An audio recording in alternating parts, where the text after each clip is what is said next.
So now that we're able to sign up, we now need to tackle the other half of authentication, which is signing in and signing out. To do this, we're going to create, if we go ahead and jump into our terminal here and stop our server, we can go ahead and clear that out as well. Because what we want to do using the ACLI is make a new controller called session controller. And inside of this controller, we'll have a create, store, and destroy method, keeping with that resourceful naming convention. We're calling this controller itself session because the resource that we're creating, storing, and destroying is the user's authenticated session in a sense. So we'll hit enter to create that controller, and we can clear that out and boot back up our server while we're here. So npm run dev and hide that back away. Next, let's jump up to that session controller where we have our empty stubbed methods. We'll start with the most straightforward, which is our create method, because all that this needs to do is take in our Edge.js view and return view rendering our pages auth login page. Remember, in the first lesson of this module, we left the pages intact from the starter kit since they weren't doing anything we haven't already discussed here. So that page is already good to go. And of course, we still need to rig the route up for that. However, before we do that, we can go ahead and take care of our store method while we're here too. So we'll take in our request, our auth, and response properties from our HTTP context. And we can start by grabbing the email and the password sent up with the request by destructuring it out of all of the body's properties. Next,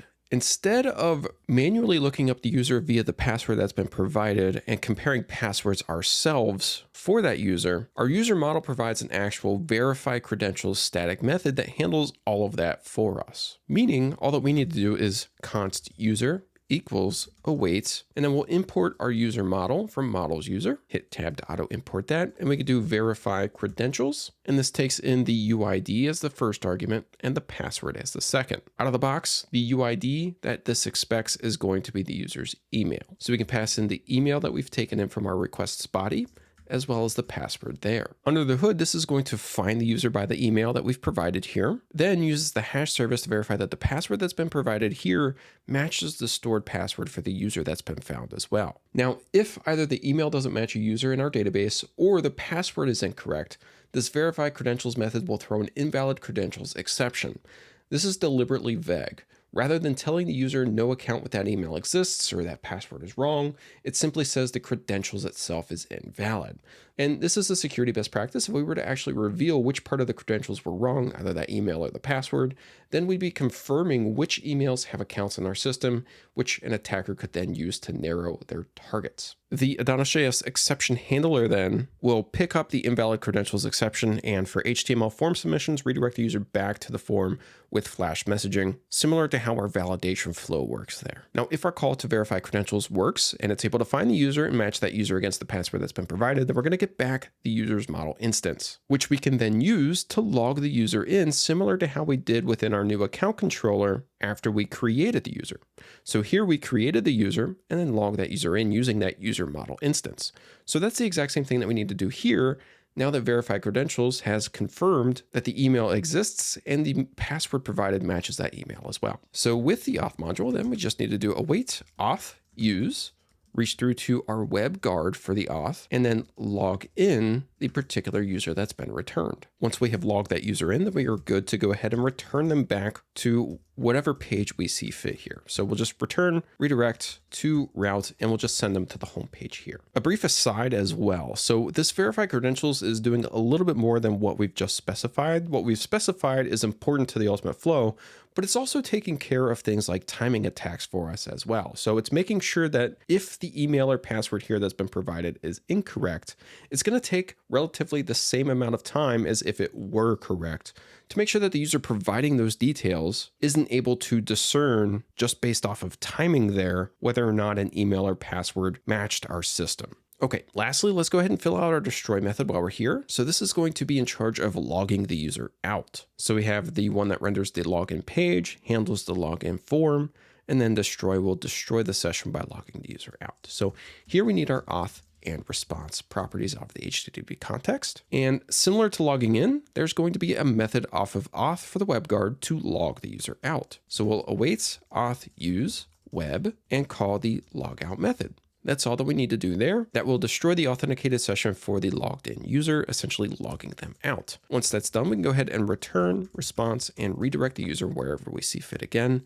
That might be to the login page. So we can do session.create, which does not yet exist. We need to take care of that next. So let's go rig up those routes. So hit Command P, type in routes, should find it within our start directory. We can hit enter there. And similar to both of our signups here, we'll do router.get for the login page that should show the form. And for this, we'll reach through to our controllers. And since our server is running, we were able to have this barrel file updated to now pick up our new session controller. Again, remember, if you're not seeing session there, make sure that your server is running to regenerate your barrel files for you to pick up that new controller change. Okay, then we want to reach through to the create method to show the form. Next, we'll have our router.post for our /login. And this one too will be handled by our session controller.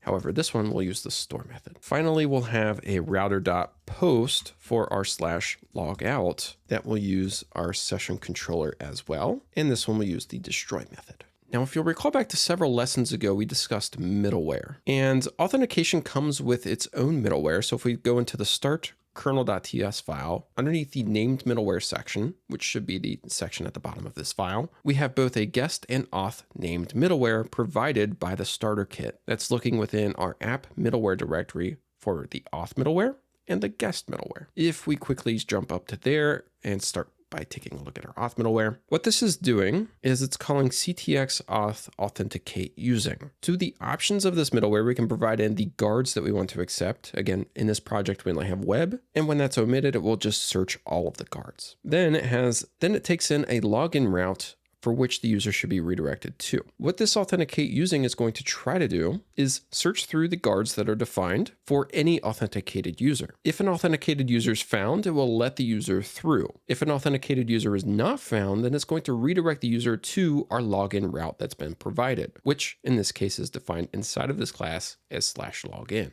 So we can use this middleware to kind of guard pages requiring users to be authenticated to access them. This authenticate using also calls authenticate underneath the hood, which does something similar to our silent auth middleware with its check method. It's going to check to see if the user's logged in, and if they are logged in, then it will go ahead and populate the user's details on CTX auth user. And remember that this silent middleware by default is registered as a global middleware. So that's automatically happening for us on all requests out of the gate. Next, for our guest middleware, this is doing the opposite of the auth middleware. It's going to go through the guards that we define, defaulting to all of the guards, which again, in this case, we just have the web guard, to check to see if any user is authenticated. Again, this is using checks, so this will populate CTX auth user if there is an authenticated user. However, if there is an authenticated user, then it's going to go ahead and reflash any of our sessions flash messaging and redirect the user to, in this case, the home path. So this is going to ensure that in order to access a page, the user must be logged out or not have an authenticated user, in turn doing the opposite of the auth middleware. So jumping back into our routes file with that in mind, typically we're not going to want to allow authenticated users to access the sign up or sign in page because they're already authenticated, so they don't need to perform either of those actions. We've previously discussed route groups, and since we have a group of routes that need this applied to it, we can go ahead and wrap them in a group of its own. So we could do router.group, provide in the callback function, and then select these routes, option up arrow a couple of times to move it into that group. And then we could do